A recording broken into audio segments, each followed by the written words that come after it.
ये एक फोर्स जो है वो एक्स्ट्रा आ गया है, 3 लेयर है, ठीक है। एक बार फिर से देख ले, सबसे ऊपर वाली लेयर आगे फोर्स लग रहा है और पीछे भी लग रहा है, फिर इस लेयर पे आगे पीछे की तरफ, और इस लेयर पर ये फोर्स आगे लग रहा है और ये पीछे लग रहा है। 4 लेयर होगी तो फिर उस तरह की चीज होगी। मतलब जितने भी लेयर्स है सभी पर टेंजेंशियल स्ट्रेस की सिचुएशन है, सिर्फ पूरे ब्लॉक पे ही नहीं है, अंदर हर लेयर पे टेंजेंशियल स्ट्रेस की सिचुएशन होगी, ठीक है। एक तीसरे टाइप का स्ट्रेस होता है वॉल्यूमेट्रिक स्ट्रेस, और करेस्पॉन्डिंग वॉल्यूमेट्रिक स्ट्रेन, ठीक है। वॉल्यूमेट्रिक स्ट्रेस का मतलब है जब वॉल्यूम चेंज होता है। फॉर एग्जाम्पल एक ऑब्जेक्ट है, ऑब्जेक्ट को किसी लिक्विड में रख दो, डेंस लिक्विड में रख दो, तो उस पर फोर्स किस तरह से लगेगा? जो लिक्विड है वो सभी तरफ से इसको प्रेस करेगा। हम पढ़ चुके हैं प्रेशर, तो हर तरफ से इस पे प्रेशर लगेगा। तो हर तरफ से जब इस पे अंदर की तरफ फोर्स लगेगा तो क्या होगा? इसका वॉल्यूम कम हो जाएगा, कंप्रेशन हो जाएगा। या इसी को किसी हाई प्रेशर गैस चेंबर में भी रख सकते हैं, तब भी इस पे प्रेशर लगेगा जिससे इसका वॉल्यूम कम हो जाएगा।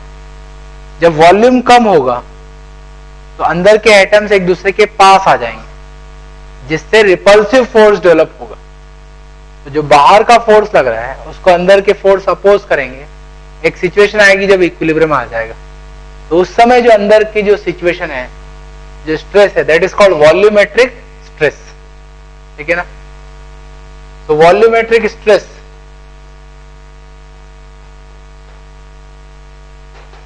Again force per unit area. तो यहां पे जो फोर्स लगेगा वो कैसे होगा? Force is perpendicular to surface at every point. हर पॉइंट पे जहां जहां भी फोर्स लग रहा है that is perpendicular to surface. हर पॉइंट पर सरफेस के परपेंडिकुलर फोर्स लगेगा। तो फोर्स को, वॉल्यूमेट्रिक स्ट्रेस को भी हम again force per unit area के फॉर्म में डिफाइन करेंगे, ठीक है। बट अभी मैं इसको समझ सकते हैं कि लिक्विड या गैस है तो वहां पे जो वॉल्यूमेट्रिक स्ट्रेस होगा वो किसके बराबर होगा? वहां पर लगने वाले प्रेशर के बराबर होगा, ठीक है। तो volumetric stress is nothing but pressure. जो आसपास प्रेशर बिल्डअप हो गया that is stress. And volumetric strain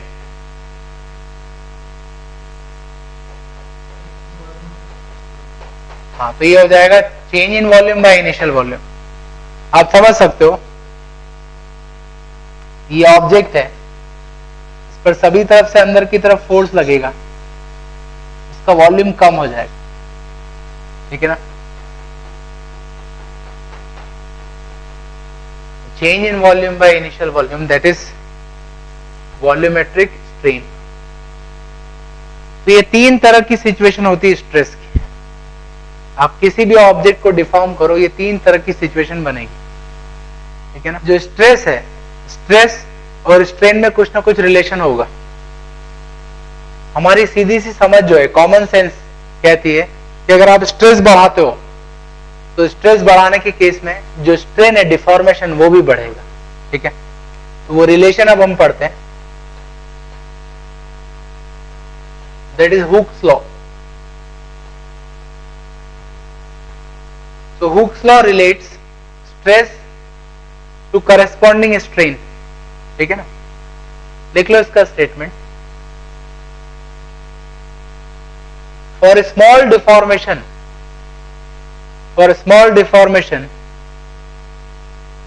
stress is proportional to corresponding strain. For a small deformation, stress is proportional to corresponding strain.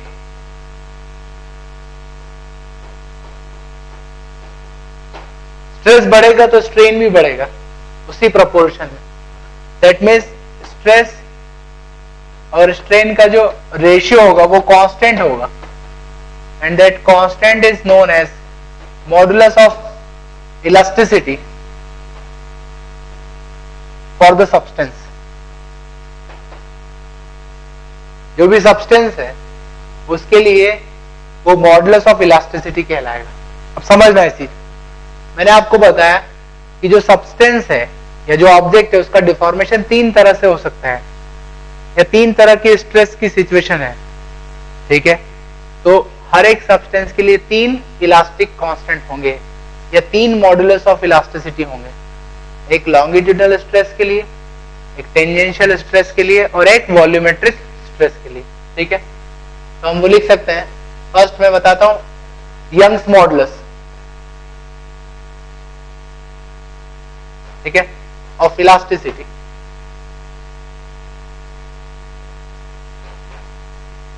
इसको कैपिटल Y से denote करते हैं, that is ratio of longitudinal stress, ठीक है ना, to longitudinal strain.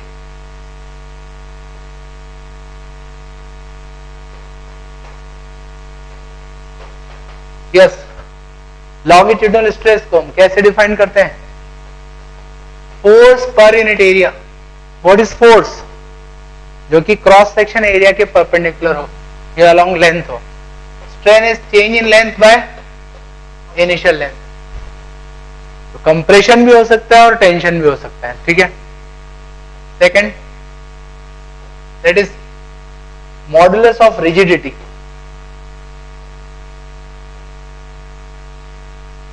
ठीक है, इसको ईटा से डिनोट करते हैं, that is ratio tangential stress to tangential strain.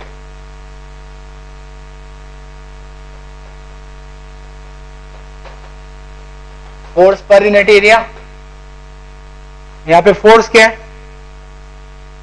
जो सरफेस के टेंजेंशियल फोर्स लग रहा है वो, और एरिया जो है वो surface area upon tangential strain theta, deforming angle जो है। तीसरी सिचुएशन है, उसमें डिफाइन करते हैं हम बल्क मॉडुलस, बी से डिनोट करते हैं, कैपिटल बी। समझना है इस चीज को, that is ratio of volumetric stress to volumetric strain. Stress क्या है? प्रेशर, लेकिन इसको प्रेशर के टर्म में नहीं डिफाइन करते हैं, समझना। अब ऑब्जेक्ट को कहीं भी रखो, मतलब बाहर भी रखा है, एयर तो है ही आसपास, एयर का प्रेशर तो उस पर लग ही रहा है। अब आप प्रेशर चेंज करते हो, बढ़ाते हो, जैसे उसको लिक्विड के अंदर रख दोगे तो प्रेशर बढ़ा दिया तो उससे वॉल्यूम बढ़ जाएगा, सॉरी वॉल्यूम कम हो जाएगा, ठीक है। तो जो वॉल्यूम कम होने का जो इफेक्ट आ रहा है, that is because of change in pressure, not only pressure, क्योंकि प्रेशर के कारण तो ऑलरेडी कंप्रेस था ही। तो अब मैं चेंज इन वॉल्यूम या चेंज डिफाइन करना चाहता हूं, दैट्स व्हाई वॉल्यूमेट्रिक स्ट्रेस को मैं चेंज इन प्रेशर कह रहा हूं। तो प्रेशर चेंज करो तो वॉल्यूम में भी फ्रैक्शनल चेंज आ जाएगा। फ्रैक्शनल चेंज क्या होगा? Del V by V. But pressure बढ़ने पर वॉल्यूम कम हो जाता है, तो डेल वी निगेटिव है, तो पॉजिटिव बनाने के लिए मैं इसमें माइनस साइन लगा देता हूं। तो bulk modulus is del P by minus del V by V, ठीक है ना। अब देखो जो लास्ट वाला केस है, दैट इज बल्क मॉडुलस, उसकी थोड़ी मैं बात करूं। अगर आप प्रेशर बढ़ाते हो तो वॉल्यूम कम होगा, मतलब कंप्रेशन होगा उसका, ठीक है। आप कंप्रेस कर रहे हो उसको प्रेशर बढ़ा के, राइट। अब समझना, प्रेशर बढ़ा के आप उसको कंप्रेस कर रहे हो। दो ऑब्जेक्ट हैं, एक ऑब्जेक्ट पर आप प्रेशर बढ़ाते हो और उसका कंप्रेशन बहुत ज्यादा हो गया, मतलब वॉल्यूम बहुत कम हो गया, और दूसरे में आपने प्रेशर बढ़ाया बट वॉल्यूम में जो चेंज है वो बहुत कम। तो किसके लिए बल्क मॉडुलस ज्यादा होगा?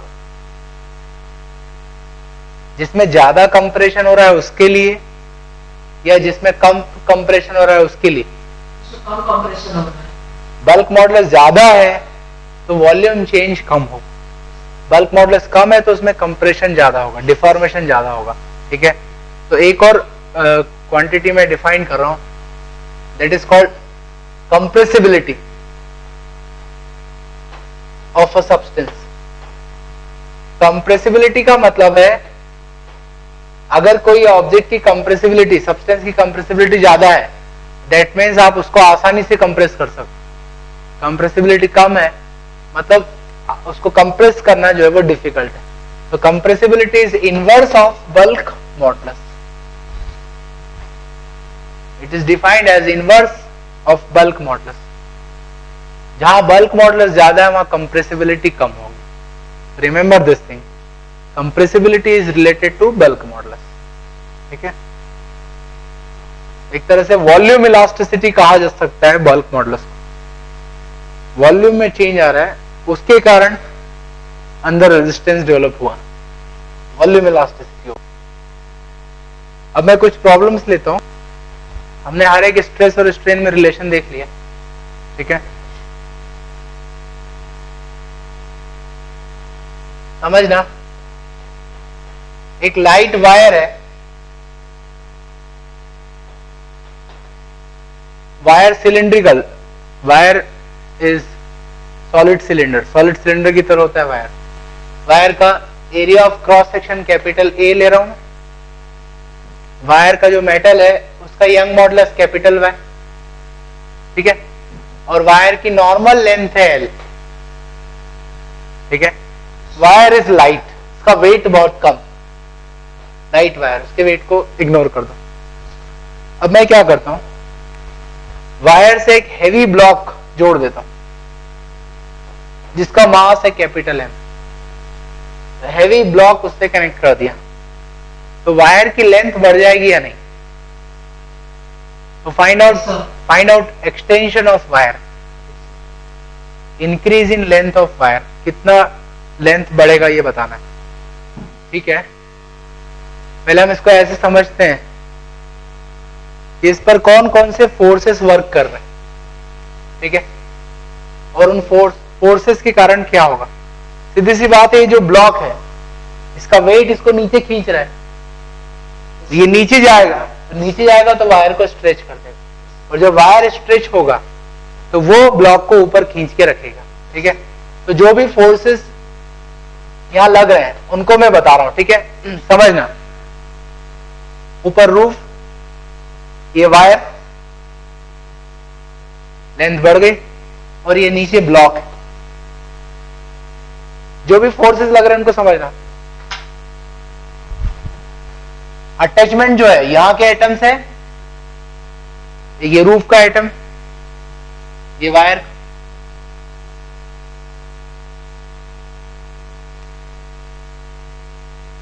ठीक है ना, ये ऑब्जेक्ट का एटम। अब होगा क्या,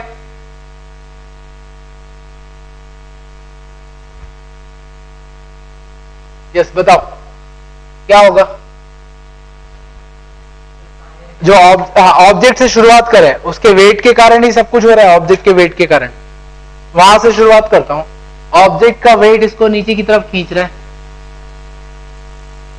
तो ऑब्जेक्ट का वेट उसको नीचे खींच रहा है, तो क्या होगा, उसको कौन बैलेंस करेगा, इन एटम के बीच का फोर्स। तो डेफिनेटली जो फोर्स है वो अट्रैक्टिव होना चाहिए, तभी आप उसको बचा पाओगे। और फोर्स अट्रैक्टिव कब होगा, जब एटम्स के बीच का सेपरेशन बढ़ जाएगा। तो डेफिनेटली सेपरेशन बढ़ गया होगा, जो फोर्स है वो अट्रैक्टिव है। तो जब वायर में अट्रैक्टिव फोर्स डेवलप होगा एटम्स के बीच में, तो उस फोर्स को ही हम टेंशन कहते हैं। तो यहाँ टेंशन डेवलप हो गया। अब सिर्फ यहां नहीं डेवलप हुआ, समझो इस एटम पर भी नीचे की तरफ फोर्स लगेगा, इस वायर पे। ठीक, आपस में भी फोर्सेस होंगे हमेशा अट्रैक्टिव, ठीक है ना। फाइनली मैं इसकी बात करूं, ये पूरा सिस्टम नीचे आ रहा है, इसको नीचे की तरफ फोर्स लगेगा, तो ये एटम इसको उठा के रख रहा है, और यही एटम उस पर इक्वल और अपोजिट फोर्स लगाएगा वॉल, रूफ पर। तो सिर्फ वायर की बात करें हम, तो वायर के एंड्स पे देख लो, इस एंड पर टेंशन फोर्स लगेगा T, इधर भी टेंशन लगेगा। क्या टेंशन सेम होगा? हाँ, क्योंकि आपने लाइट वायर लिया है तो वेट तो है ही नहीं, जीरो है, तो दोनों तरफ टेंशन सेम होगा। तो आप समझ सकते हो स्ट्रेस की सिचुएशन आ गई अंदर, ठीक है। अब टेंशन अप्लाई किया आपने दोनों तरफ, इसकी ओरिजिनल लेंथ एल दी है, तो आप समझ सकते हो इसका एक्सटेंशन कितना होगा, बताओ। T equal to M G, formula लगा दो, Y इक्वल टू स्ट्रेस, तो स्ट्रेस क्या है?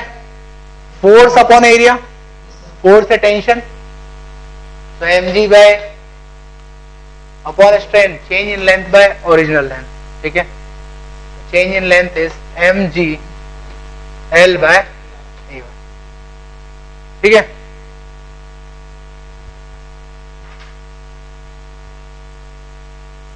Tension that is because of increase in separation between atoms। Wire thread में टेंशन होता है, मतलब अंदर एटम्स के बीच की सेपरेशन बढ़ जाती है, जिससे हर जगह अट्रैक्टिव फोर्स डेवलप होगा, ठीक है। सिमिलर प्रॉब्लम लेते हैं।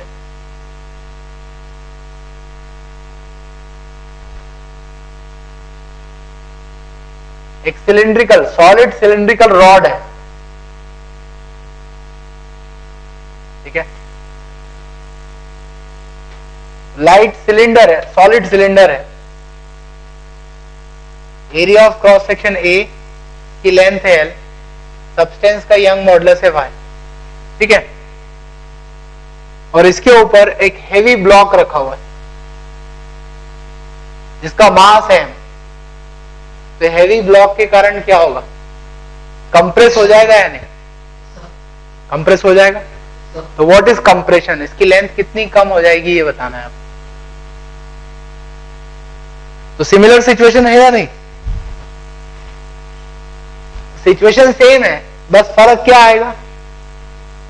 नहीं, एरिया नहीं, हाँ इसमें टेंशन हो रहा है और उसमें कंप्रेशन होगा, ठीक है। क्या होगा ये समझो।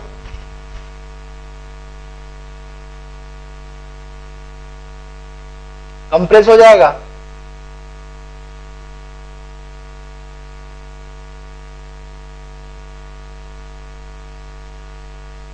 तो आप देख सकते हो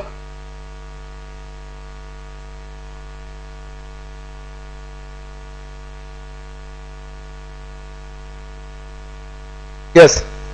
ऊपर वाले ब्लॉक की बात करें, हेवी ब्लॉक, तो उसका जो वेट है, वेट तो नीचे की तरफ लग रहा है, वो तो इसको नीचे गिराएगा, उसको सपोर्ट के लिए एक फोर्स चाहिए, तो इन एटम्स के बीच की सेपरेशन कम हो जाएगी, जिससे इनके बीच में रिपल्सिव फोर्स डेवलप हो जाएगा।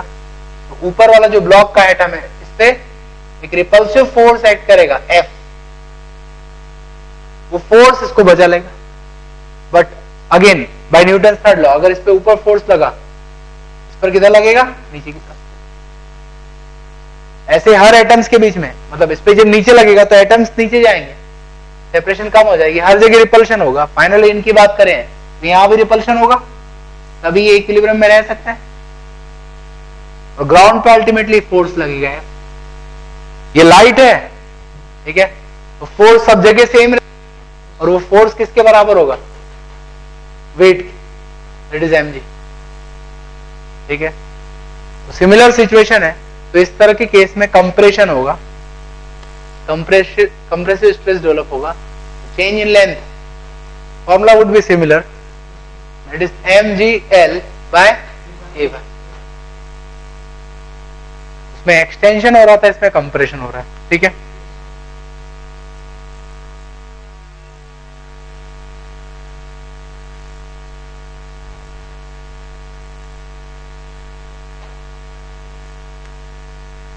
समझना, एक रॉड है, ये इस तरह के एक ब्लॉक को कंसिडर कर सकते हो, स्मूथ सरफेस पर रखा हुआ है, हॉरिजॉन्टल सरफेस, स्मूथ सरफेस है, और इस रॉड को या इस लॉन्ग ब्लॉक को F फोर्स लगाकर हम खींचते हैं।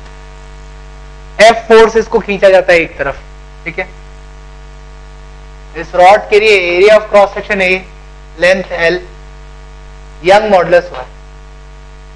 ठीक है, सबसे पहला क्वेश्चन, क्या इस रॉड की लेंथ चेंज होगी? ठीक है, सोच के बोलना, रॉड की लेंथ चेंज होगी या नहीं? The question is find out change in length of rod. Rod की लेंथ चेंज होगी या नहीं होगी? नहीं होगी। चलो ठीक है, देखते हैं। अब मैं जो क्वेश्चन पूछता हूं उसका जवाब देना। आपने फोर्स लगाया है इस रॉड पे, रॉड पे इनफेक्ट कहां फोर्स लगा है? Front part. मैं कई सारे एटम्स कंसीडर करता हूं, फ्रंट पार्ट पर जो एटम्स होंगे उन पे आपने फोर्स लगाया, तो फोर्स लगा है तो ये एटम आगे चला जाएगा। ठीक, अब इसके पीछे भी एटम्स। मेरा क्वेश्चन ये है कि इस एटम पर आपने फोर्स लगाया तो ये आगे चला गया, ठीक है, फिर ये होगा उसके साथ। रॉड अगर आगे जा रही है तो पूरा ऑब्जेक्ट, पूरा मास एक्सीलरेट होता है। ठीक है, तो आपने जो फोर्स इस पर लगाया तो इस एटम को आगे चला जाना चाहिए, पीछे वाला एटम आगे क्यों जाएगा?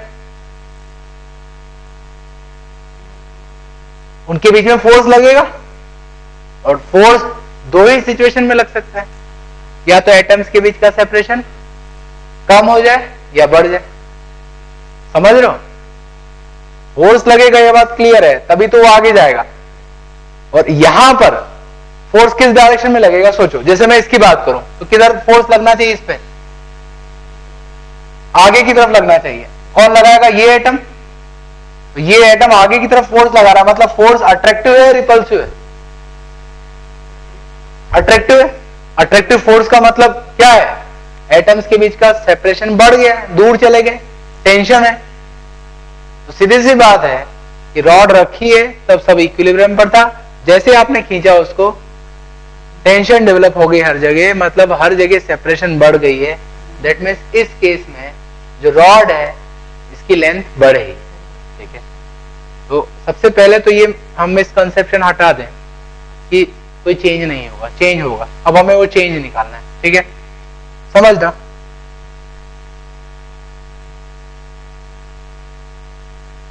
लॉजिक क्या है ये समझो। इस पर F फोर्स लगा है, मान लो इसका मास है टोटल m, तो एक्सेलरेट करेगा a से, तो acceleration is F by m। ठीक है, अब मैं क्या करता हूं, इसका पिछला हिस्सा जो है वहां पे ओरिजिन सेट कर देता हूं। ठीक है, और पीछे का एक सेक्शन ले रहा हूं जिसकी लेंथ है x लेंथ। ठीक है ना, पीछे वाला सेक्शन ले रहा हूं, तो डेफिनेटली जैसे यहां तक का सेक्शन लिया मैंने, तो इस पर नेट फोर्स आगे की तरफ लगेगा। वो कौन लगाएगा? आगे वाले एटम्स इसको खींचेंगे, जो फोर्स होगा उसको मैं टेंशन कहूंगा, और इसी टेंशन के कारण ये एक्सेलरेट कर रहा है विद सेम एक्सेलरेशन ए। तो tension is equal to mass of this section. क्या होगा? मास टोटल m है l लेंथ का, तो x लेंथ का मास कितना होगा? m by l into X into acceleration. Force is equal to mass into acceleration. Acceleration is f by m, that means tension is f by l into X. तो आप समझ सकते हो जो tension है दैट इज वेरिएबल, वेरी कर रहा है। मैक्सिमम टेंशन कहां होगा और मिनिमम कहां होगा? x की वैल्यू 0 रखो, टेंशन वुड बी 0। x की वैल्यू l रखो, tension would be f। So maximum tension इस पॉइंट पे है, यहां पर मिनिमम टेंशन। ऐसा क्यों? सोचो, ये जो आगे वाला एटम है, ठीक है, उसको पूरे रॉड को खींचना है, पूरे रॉड को खींचना है, ज्यादा मास को खींचना है, इसलिए ज्यादा फोर्स लगाना होगा। इसके पीछे जाओ, जो पीछे वाले एटम्स हैं उनको कम मास को खींचना है तो कम फोर्स लगाना पड़ेगा। सबसे पीछे जाओगे तो उसको किसी को खींचना ही नहीं है, तो वहां टेंशन क्या होगा? 0। तो टेंशन पीछे की तरफ कम होते जा रहा है, टेंशन कम हो रहा है, तो वहां की जो चेंज इन लेंथ है वो भी कम होगी। मतलब सबसे ज्यादा स्ट्रेचिंग यहां होगी जहां टेंशन ज्यादा है, और सबसे कम स्ट्रेचिंग यहां होगी। तो जो स्ट्रेचिंग है वो यूनिफॉर्म नहीं है, तो आप सीधा वो यंग मॉडुलस वाला फॉर्मूला नहीं लगा सकते। वो पूरी रॉड के लिए तभी एप्लीकेबल है जब हर जगह फोर्स सेम हो, हर जगह यूनिफॉर्म स्ट्रेचिंग। पिछले एग्जांपल लिए थे, उसमें मैंने प्रूव किया था कि हर जगह फोर्स या टेंशन सेम था, यूनिफॉर्म एक्सटेंशन था। तो यहां पर हमें इंटीग्रेशन करना होगा। तो मैं क्या करता हूं, रॉड का एक स्मॉल सेक्शन ले रहा हूं, स्मॉल सेक्शन लेता हूं जो कि ओरिजिन से x डिस्टेंस पर है और जिसकी थिकनेस है dx। ये सेक्शन ले रहा हूं, तो इसको दोनों तरफ के एटम्स खींचेंगे, हर जगह टेंशन है, पे टेंशन में T कंसिडर कर रहा हूं। हम समझ सकते हैं कि टेंशन इस तरफ ज्यादा होगा, बट मैंने बहुत कम थिकनेस ली है, उसकी डिफरेंशियल थिकनेस ली है, तो टेंशन में वेरिएशन को मैंने इग्नोर कर दिया। तो मैं सिर्फ इस ब्लॉक पर, इस स्लैब पर कंसिडर कर रहा हूं। तो इस स्लैब पर दोनों तरफ बाहर की तरफ फोर्स लग रहा है, normal to surface, normal to area of contact. Longitudinal stress होगा Young modulus is equal to force upon area. Force क्या है, टेंशन, अपॉन स्ट्रेंथ। तो इसकी लेंथ चेंज हो जाएगी। अभी लेंथ कितनी है इसकी ओरिजिनल, dx, लेंथ बढ़ जाएगी, मान लो इसकी लेंथ बढ़ गई dl, dl बाई dx, वो इसके लिए स्ट्रेन हो जाएगा। ठीक है, t की वैल्यू रख दो यहां से, तो dl आ जाएगा। देखो क्या होगा, t की वैल्यू रखो f by L into X, तो dl would be equal to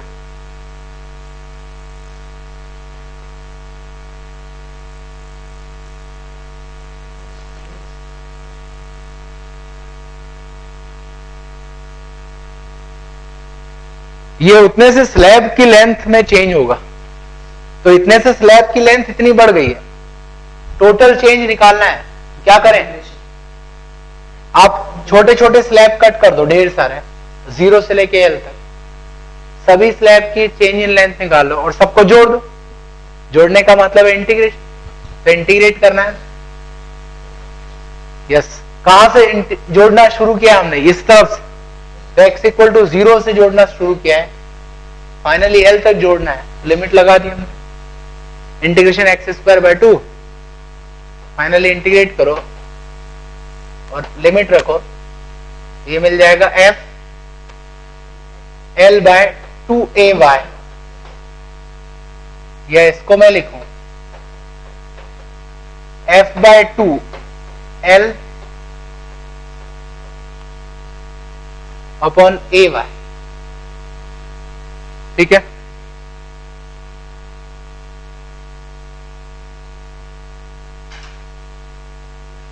अब इसका मतलब भी समझ लो, एक मिनट।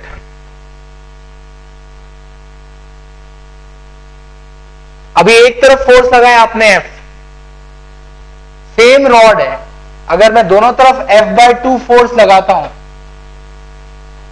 इस तरह से, तो लेंथ में चेंज क्या होगा बताओ। अगर दोनों तरफ F बाय 2 लगाता हूं तो यूनिफॉर्म टेंशन होगा हर जगह, उस केस में आपको इंटीग्रेशन की जरूरत नहीं पड़ेगी। बोलो क्या होगा, दोनों तरफ F बाय 2 है तो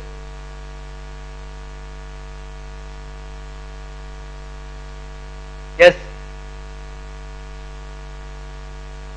stress by strain is young modulus. पिछले केस में जो रॉड का केस था, वायर का, उसमें दोनों तरफ mg फोर्स लग रहा था ना, तो रिजल्ट क्या आया था, mg L बाय ए वाई। ऐसे ही आप फॉर्मूला लगा के निकाल सकते हो, दोनों तरफ फोर्स लग रहा है F बाय 2, तो इसका चेंज इन लेंथ होगा F बाय 2 L बाय ए वाई, बिल्कुल वही आएगा। मतलब हम कह सकते हैं कि जब आप रॉड पर एक तरफ फोर्स लगाते हो तो उसका जो रिजल्ट आएगा वो रिजल्ट इस सिचुएशन के इक्विवेलेंट होगा जब दोनों तरफ हाफ हाफ फोर्स लगाओ। ठीक है, तो चाहे आप एक तरफ फोर्स लगाओ F या हाफ फोर्स दोनों तरफ लगाओ, दोनों जो रिजल्ट है, दोनों में जो चेंज इन लेंथ है वो इक्विवेलेंट। मैं ये नहीं कह रहा हूं कि दोनों में एक जैसा मोशन होगा। जहां तक चेंज इन लेंथ की बात है, दोनों में इक्विवेलेंस होगा, दोनों में सिमिलर चेंज इन लेंथ होगा। ठीक है, इसको कंटिन्यू करेंगे आगे।